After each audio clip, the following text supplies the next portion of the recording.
சென்னை திருவொற்றியூர் ஆதிபுரீஸ்வரர் தியாகராஜ சுவாமி வடிவுடையம்மன் கோவிலில் 63 நாயன்மார்களில் ஒருவரான ஏயர்கோன் கலிக்காம நாயனார் குரு பூஜை விமர்சையாக நடைபெற்றது.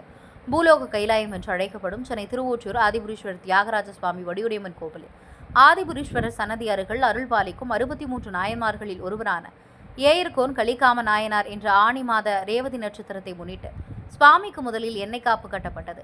அதைத் தொடர்ந்து பஞ்சாமிர்தம், தேன், பால், சந்தனம் மற்றும் வாசனை திரவியங்களால் அபிஷேகம் செய்யப்பட்டது. அதைத் தொடர்ந்து பல வண்ண மலர்களால் அலங்காரம் செய்யப்பட்டு தூபதீப ஆராதனை நடைபெற்றது. பக்தர்களுக்கு பிரசாதங்கள் வழங்கப்பட்டன.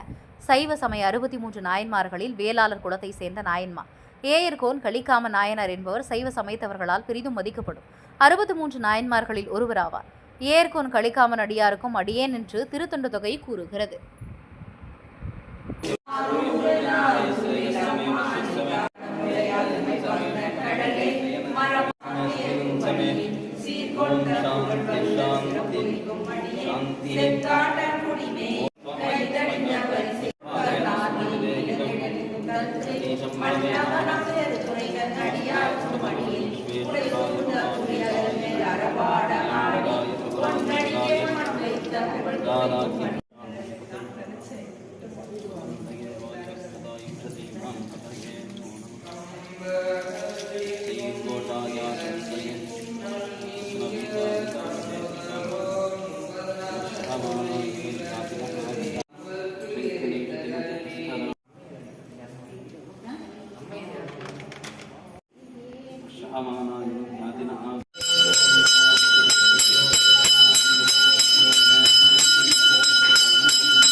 विनाग्ने नमः, विश्वेश्वराय नमः, वामदेवाय नमः, विरूपाक्षाय नमः, नील